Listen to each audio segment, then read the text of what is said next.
नमस्कार, स्वागत है आप सभी का एनएफ न्यूज पर। मैं हूं आपके साथ रोहित। 6 और 7 मई को ऑपरेशन सिंदूर चलाया गया आतंकवादियों को सबक सिखाने के लिए, क्योंकि पहलगाम का बदला लेना था। इसके बाद लगातार ऑपरेशन सिंदूर चल रहा है और आतंकवादियों को सबक सिखाया जा रहा है। पाकिस्तान को भी इसकी औकात बताई जा रही है। लेकिन लड़ाई केवल एक तरफ नहीं है, पाकिस्तान से ही दूसरी तरफ भी है और बांग्लादेश से भी भारत की लड़ाई है घुसपैठियों को लेकर, क्योंकि बांग्लादेशी रोहिंग्या लगातार भारत में घुस रहे हैं और अब उनका इलाज लगातार किया जा रहा है और फैसला ऑन द स्पॉट हो रहा है। ऑपरेशन पुशबैक क्या है वो बताएंगे आपको, और किस तरीके से सरकार एक्शन ले रही है वो बताएंगे। उसके बाद मेरे साथ वरिष्ठ पत्रकार पंकज प्रसून हैं, उनके साथ ऑपरेशन पुशबैक को लेकर चर्चा करेंगे। तो विस्तार से आपको बताते हैं बांग्लादेशी रोहिंग्याओं पर किस तरीके से सरकार एक्शन में है। ऑपरेशन पुशबैक के तहत बांग्लादेशी रोहिंग्याओं घुसपैठियों को लगातार भगाया जा रहा है। देश के अलग अलग हिस्सों से 1000 से ज्यादा घुसपैठियों को चुन चुनकर अभी तक वापस भेजा जा चुका है। खासकर असम के क्षेत्रों से घुसपैठियों को भगाए जाने पर कट्टरपंथियों को मिर्ची लग रही है और मानवाधिकार का रोना भी शुरू किया जा चुका है। और लगातार कहा जा रहा है कि ऐसा नहीं होना चाहिए। कट्टरपंथी भारतीय सेना और सरकार को बदनाम करने में जुटे हुए हैं और उन्हें भी माकूल जवाब दिया जा रहा है। अब इसके आगे आपको बताते हैं कि किस तरीके से ऑपरेशन सिंदूर के बाद ऑपरेशन पुशबैक जो लगातार चल रहा है उसके तहत भारतीय सेना कैसे घुसपैठियों को भगा रही है। चर्चा पर आए, लेकिन उससे पहले बता देते हैं ऑपरेशन पुशबैक है क्या। उससे आपको समझ में आ जाएगा किस तरीके से लगातार एक्शन में सरकार है ऑपरेशन पुशबैक के तहत। बांग्लादेशी घुसपैठियों की समस्या आज से नहीं है, कई दशक हो गए। पंकज जी, पहला सवाल यही कि ऑपरेशन सिंदूर से ही पहले ऑपरेशन पुशबैक शुरू हुआ था और तब से लेकर अब तक जो एक्शन हुआ है उस एक्शन के तहत आंकड़ा भी 1000 बताया जा रहा है। यह आंकड़ा भी और आगे बढ़ने के आसार हैं घुसपैठियों को निकाले जाने के। देखिए, गैर सरकारी और सरकारी अलग अलग आंकड़े बताते हैं और उसके अनुसार करीब 2 करोड़ से ज्यादा प्रवासी भारत में हैं। उसमें बांग्लादेशी भी हैं, रोहिंग्या भी हैं और बहुत कम संख्या में उसमें श्रीलंकन तमिल्स भी हैं वगैरह दूसरे भी हैं। इतने अलग अलग संगठनों ने अलग अलग संख्या बताई है, लेकिन ये 2 करोड़ से 10 करोड़ तक है। नहीं तो ऑपरेशन पुशबैक के तहत केवल बांग्लादेशियों को बाहर किया जाएगा या फिर श्रीलंका के जो घुसपैठी हैं उनको भी भगाया जाएगा? अवैध शब्द को हमेशा पकड़ के रखिएगा। हमें देश से मतलब नहीं है कि किस देश का नागरिक है, लेकिन जो इलीगल है वो इलीगल है। और यहां लड़ाई जो है वो इलीगल शब्द के लिए है। हमारा किसी भी देश में, दुनिया का कोई भी देश, जब वहां आप अवैध तरीके से घुसपैठ करते हैं तो वो क्या करता है? आपको डिपोर्ट करता है। अमेरिका ने डिपोर्ट किया या नहीं? यूरोप का कोई भी देश, अमेरिका ने तो जंजीरों में बांधकर डिपोर्ट किया है। यही तो मैं पूछ रहा हूं। क्या चाइना में कोई भारतीय ऐसे ही घुस जाएगा तो डिपोर्ट करेगा या नहीं? रशिया में घुस जाएगा तो? कोई भी ऐसा देश है जो अपने यहां अवैध नागरिकों को कहेगा कि आइए हमारे दामाद हैं, आइए आपकी आरती उतारते हैं? तो कोई और देश में इस तरीके से विरोध भी तो नहीं होता ना। भारत में विरोध हो रहा है कि 1000 लोगों के लिए मानवाधिकार खड़ा हो रहा है। करने दीजिए इनके मानवाधिकार की ऐसी की तैसी। जब वो आते हैं यहाँ पे और हमारे संसाधनों को लूटते हैं, मैंने आपको एक तस्वीर भेजी है, वो संसाधनों को लूटने वाला बहुत अच्छा उदाहरण है। समय रहे तो उसमें दिखा दीजिए उस तस्वीर को। लखनऊ में एक कपल है जो कि सरकारी नौकरी प्राप्त कर लेता है और भारतीय नागरिकता हासिल कर लेता है, और इसी भारतीय नागरिकता के बल पर वो चला जाता है सऊदी अरब हज करने। वो पता है ओरिजिनल दोनों कपल कहां का था? बांग्लादेश का। वो आए, घूमते टहलते आ गए। हमारा देश चौपाटी नहीं है ना कि कोई भी आ रहा है सर उठा के घुसा चला आ रहा है। नहीं, बातें तो नहीं है, दशकों से हो रही, घुसपैठियों को निकालेंगे। पंकज जी, सरकारें बदलती गई, होने दीजिए ना, होने दीजिए। और एक बात जान जाइए, इस देश में कोई भी काम ऐसा नहीं होगा जो बिना विरोध का होगा। आप कितना भी अच्छा से अच्छा काम करने लगे, विरोध से डरिएगा तो कभी कोई काम नहीं कर सकिएगा। लेकिन काम का विरोध नहीं हुआ, लेकिन ये कैसे विश्वास कर लिया जाए घुसपैठिए निकाले जाएंगे? ममता बनर्जी जो कल को सदन में पेपर फेंकती थी कि घुसपैठिए बंगाल के लिए समस्या है, आज वही ममता बनर्जी खामोशी चुप्पी साध लेती हैं, खामोश हो जाती हैं इस मामले पर। देखिए, कुछ राज्य सरकारें, जैसे मैं आपको बता रहा हूं, केजरीवाल भी कहते थे कि दिल्ली में एक भी अवैध बांग्लादेशी नहीं है। 900 की पहचान हो चुकी है। गाजियाबाद में कोई अवैध बांग्लादेशी नहीं था, फिर कैसे पहचान होगी? हमारे यहाँ हेमंत सोरेन कहते हैं कि एक भी बांग्लादेशी नहीं है, और मैं चलिए कान पकड़ के आपको दिखा देता हूं कि कहां पे है बांग्लादेशी।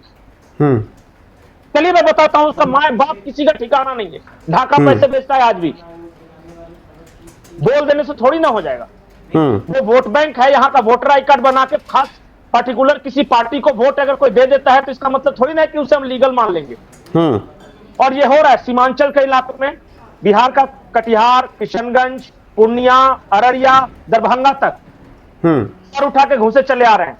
बंगाल का बशीरहाट वाला इलाका, मुर्शिदाबाद, कूच बिहार डिस्ट्रिक्ट, मालदा, ये सब इलाके जो कि बांग्लादेश बॉर्डर से सटे हुए, हावड़ा तक, हावड़ा में कई अवैध बांग्लादेशी हैं। उसके बाद आसाम के इलाके, उसका जितना जिला सटा हुआ, वहां देखिए त्रिपुरा में भी होता था, लेकिन त्रिपुरा में वो ट्राइबल इलाका है। इस बार क्या हुआ, वहां बांग्लादेशियों ने आकर ट्राइबल्स को परेशान करना शुरू किया, इतना तीर मारा कि डर के मारे अब उधर नहीं आते वो। कौन कह रहा है कि इस देश में बांग्लादेशी नहीं है? नहीं, बांग्लादेशी हैं। देखिए असम में तो सबसे ज्यादा मियां मुस्लिम जो घुसपैठी हैं उनकी समस्या है। जब उनको निकाला जाता है, कहा जाता है कि उनकी बोली भाषा में फर्क है, तब इस देश में विरोध होता है। आप देखते हैं असम में किस तरीके से विरोध होता है। हालांकि ऑपरेशन पुशबैक के तहत सबसे ज्यादा असम से ही घुसपैठिए भगाए जा रहे हैं।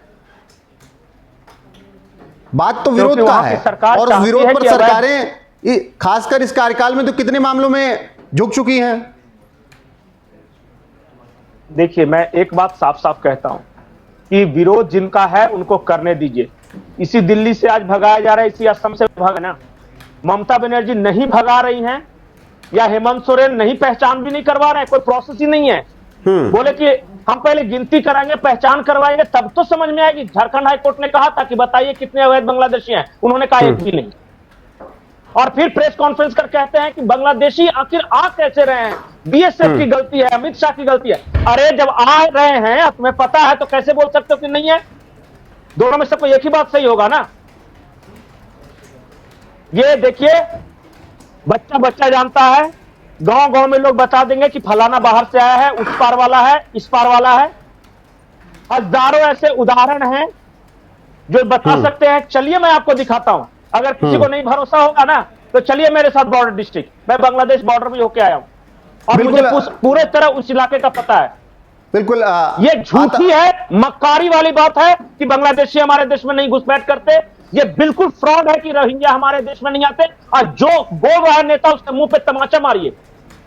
बिल्कुल आते हैं, चर्चा को आगे बढ़ाएंगे, लेकिन उससे पहले ऑपरेशन पुशबैक क्या है वो भी बता देते हैं विस्तार से, ताकि समझ में आ जाए कि अप्रैल 2025 से किस तरीके से ऑपरेशन पुशबैक लगातार चलाया जा रहा है। भारत सरकार की तरफ से नई रणनीति है ऑपरेशन पुशबैक। इसके अलावा इसके तहत लगातार पूर्वी सीमा पर पकड़े जाने वाले बांग्लादेशी घुसपैठियों को तुरंत भगाया जा रहा है, रोहिंग्याओं को वापस भेजा जा रहा है ऑपरेशन पुशबैक के तहत। इस ऑपरेशन के तहत अब पुलिसिया प्रक्रिया को हटा दिया गया है। ये सबसे बड़ी उपलब्धि भी आप कह सकते हैं। पहले घुसपैठियों को पकड़े जाने पर उन पर एफआईआर दर्ज होती थी, अदालत में उन्हें पेश किया जाता था, मुकदमा चलता था, जब तक फैसला नहीं आता है तब तक वो रहते थे। लेकिन ऑपरेशन पुशबैक के तहत सब कुछ बंद कर दिया गया है, यानी अब कोई तारीख नहीं होगी, ना कोई बहाना होगा, फैसला ऑन द स्पॉट होगा, और इसी रणनीति पर काम जारी है। तो ये जो सबसे महत्वपूर्ण है कि भारतीय सेना घुसपैठियों को तुरंत सीमा पर ही पकड़कर बांग्लादेश की तरफ फेंक दे रही है, और अगर वो बहस कर रहे हैं तो फिर उनका उसी तरीके से इलाज किया जा रहा है। तो पंकज जी, सबसे महत्वपूर्ण ये जो पुलिसिया कार्रवाई पहले हुआ करती थी घुसपैठियों को लेकर, पकड़े भी जाते थे, उनको फिर एफआईआर दर्ज करके उनको रखा जाता था जेल में, फिर उनको वकील भी मिल जाता था, पेश किया जाता था, जब तक फैसला नहीं आता इस देश में रहते थे कई बाकी तो आप अब फैसलों पर क्या ही सवाल उठाएं, लेकिन आगे आप जानते हैं कि कितने कितने लंबे वक्त में फैसले आते हैं इस देश में। मैं बताता हूं पहले की प्रक्रिया क्या थी। पहले क्या होता था कि जैसे ही कोई अवैध बांग्लादेशी घुस जाए या अगर किसी अवैध बांग्लादेशी को पकड़े तो पहले आप उसे पुलिस को सौंपेंगे। पुलिस पहले एफआईआर दर्ज करेगी, एफआईआर अदालत में पेश करेगी, अदालत में पेश करने के बाद मुकदमा चलेगा, और मुकदमे में अगर यह साबित हो गया कि वो अवैध है तब निर्वासन प्रोटोकॉल अपनाया जाएगा तब उसे बाहर भेजा जाएगा। तब तक पता चला वो 2 बच्चा पैदा करके यहाँ भारतीय नागरिक बना चुका होता। और अब क्या होता है, अब सीधे पकड़ो और घुसता हुआ पकड़ा गया, उठा के वापस फेंक दो। कोई किंतु नो इफ नो बट। ये हो रहा है बॉर्डर पे, और पहचान करके, जैसे कि अच्छा एक बात बताइए, पूरे देश में 1,000 लोगों को क्यों भेजा गया? क्योंकि लाखों करोड़ 101 अरब 40 करोड़ मेरा सवाल अगला वही था पंकज जी, 1,000 को क्यों भेजा गया? मेरा सवाल वही था कि जब 2 करोड़ के आसपास आंकड़ा है घुसपैठियों का, तो 1,000 भेजने से क्या हो जाएगा? नहीं, यही है कि पहले कंफर्म तो हो जाए, किसी को भी उठाकर नहीं ना फेंक देंगे। कोई भी देखिए, जब नहीं हो रहा था तो सब ठीक था, लेकिन हो रहा है तो ऐसे नहीं, क्यों हो रहा है? इतना तो कंफर्म ही है ना, कम क्यों हो रहा है? इतना तो कंफर्म ही है ना कि अगर गुजरात में आपने 2,000 एकड़ साफ करवा दिया, पिंपरी चिंचवाड़ पुणे में आपने 900 एकड़ रोहिंग्याओं से मुक्त करवा दिया, गए कहां? उसमें तो रजिस्टर्ड हो गए ना कि कम से कम ये तो है रोहिंग्या। नहीं नहीं नहीं, ये जो साफ कराया गया है वो अवैध अतिक्रमण साफ कराया गया। जरूरी नहीं कि सारे अवैध बांग्लादेशियों या सारे रोहिंग्या ही हो, उसमें से कुछ हो सकते हैं। देखिए, सरकार को नियम कायदे से चलना होता है, इमोशनली उठाकर सरकार किसी को भी नहीं फेंक सकती। नियम कायदे तो देश के नागरिकों के लिए होंगे ना। नहीं नहीं, ठीक है, वो मैं कह रहा हूं, जब तक बिल्कुल ये प्रूफ नहीं हो जाता कि वो बांग्लादेशी है, तब तक उसे डिपोर्ट नहीं किया जा रहा। और एक बार जान जाइए, जिन लोगों को पकड़ के भेजा जा रहा है वो 100% हर तरह से सुनिश्चित होने के बाद ही उन्हें बांग्लादेश भेजा जा रहा है। इसलिए कोई ये नहीं कहे कि ये गलत है तो उनका मानवाधिकार है। अरे, ये कभी उन्होंने ये सवाल उठाया कि जब वो वहां से हजारों की संख्या में आकर हमारे यहाँ का खा रहे थे, हमारे यहाँ के नौकरियां ले रहे थे, तब यहाँ के लोगों का मानवाधिकार का क्या हुआ? अभी दिल्ली में कुछ लंपटों ने रोहिंग्याओं को लेकर एक प्रेस कॉन्फ्रेंस किया था। जरा उनसे पूछे कि क्या वो अपने घर पे उन्हीं रोहिंग्याओं को ठहरा सकते हैं? जब अपने घर पे वो नहीं ठहरा सकते तो क्या देश उनका घर नहीं है? यहां पे कैसे उन्होंने इजाजत दे दी है? इस देश को धर्मशाला नहीं बनाना है ना। जो लोग ये कह रहे हैं ना कि बांग्लादेशियों को रहने देना चाहिए, रोहिंग्याओं को रहने देना चाहिए, तो उनके घर पे जाकर रख दीजिए 5 रोहिंग्या। ठीक है, समझ में आ जाएगा। आखिरी टिप्पणी, क्या ऑपरेशन पुशबैक अभी हाल फिलहाल के लिए है क्योंकि ऑपरेशन सिंदूर था, उससे पहले ऑपरेशन पुशबैक चल रहा था, या फिर ये लंबे वक्त तक चलेगा और ये आंकड़ा 1,000 से 10,000 1 लाख 1 करोड़ तक भी पहुंचेगा भगाए जाने का? कितना भी जाए, अंतिम कॉकरोच निकालने तक यह अभियान जारी रहना चाहिए। उन्हें पकड़ो, उठा के फेंको, नहीं फेंकते हैं तो चप्पल से मारो, कीटनाशक का प्रयोग करें, लेकिन देश को सरना ही होगा। आपके घर में कोई कॉकरोच घुस जाता है तो आप क्या करते हैं? उसको पालते हैं, खाना खिलाते हैं, या उसको सफाई करते हैं? नहीं, अभी तक तो देश में यही हो रहा था। ये देश के संसाधनों पर पल रहे कॉकरोच हैं जो गलत तरीके से आए हैं। इन्हें कांस्टेंट प्रोसेस अपनाकर 1 दिन 2 दिन 3 दिन की बात नहीं है, सालों चले करना पड़ेगा, तब तक जब तक कि आखिरी अवैध प्रवासी, अवैध बांग्लादेशी, अवैध रोहिंग्या इस देश में हैं।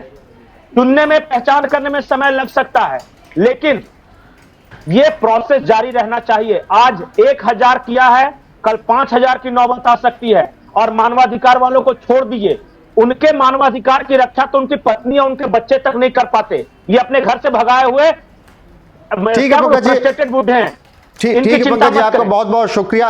एक तरफ ऑपरेशन सिंदूर के तहत पाकिस्तान को सबक सिखाया जा रहा है, और दूसरी तरफ ऑपरेशन पुशबैक के तहत घुसपैठियों को भारत से निकाला जा रहा है। अप्रैल 2025 से ऑपरेशन पुशबैक शुरू हुआ, अभी 1.5 महीने के भीतर लगभग 1,000 से ज्यादा घुसपैठियों को भगाया जा चुका है। यह प्रोसेस आगे भी चलेगा। बहुत कुछ बदलाव हुआ है पहले से अब के नियम में, और ये एक बड़ी उपलब्धि भी है कि अब कोई पुलिसिया कार्रवाई घुसपैठियों के लिए नहीं होगी, सीधे फैसला ऑन द स्पॉट होगा। बाकी बने रहिए हमारे साथ, आपको हर एक अपडेट यहाँ पर लगातार मिलती रहेगी। नमस्कार।